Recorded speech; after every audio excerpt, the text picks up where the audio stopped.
अस्सलाम वालेकुम। मेरा नाम है सैयद सलाउद्दीन अख्तर, डायरेक्टर अर्बन नफ्सियाती अस्पताल, अर्बन मंशियात अस्पताल। उम्मीद है कि आप लोग सब खैरियत से होंगे। आज पहले हम बात शुरू करते हैं। एक सवाल है जो बार बार हमसे पूछा जा रहा है, मुख्तलिफ प्लेटफॉर्मों पे हमसे लोग रब्ता करके पूछ रहे हैं, और वो सवाल है कि जब मरीज़ को किसी को दौरा पड़ता है तो अक्सर लोग ये देखा जाता है कि लोग उसको जूता सुंघा रहे हैं। उस मरीज़ को रोडों पे भी आपने ये चीज़ देखी होगी, और वैसे भी देखते रहे होंगे कि अक्सर सुना भी होगा और देखा भी होगा।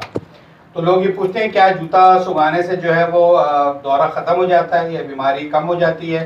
तो इसका जवाब मैं देना चाह रहा हूँ आपको।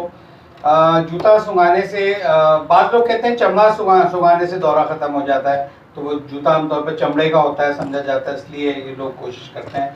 तो मेडिकली जो जवाब इसका है कि जूता सुंघाने से दौरा ख़त्म नहीं होता। वो होता ये है कि जब लोग जूता वगैरह सुंघा रहे होते हैं, इतने में दौरे का दौरानिया ख़त्म हो जाता है।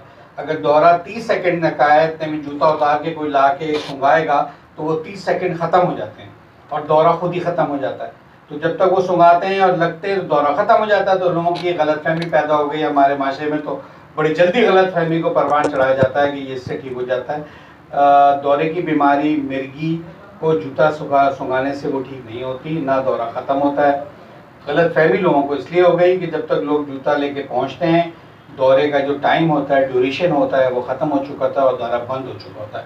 तो लोग समझते हैं शायद जूता सुंघाने से दौरा ख़त्म हो गया, हालांकि ऐसा कुछ नहीं है, ये सच्चाई नहीं है। दौरे की बीमारी का प्रॉपर इलाज मौजूद है और वो कराना चाहिए।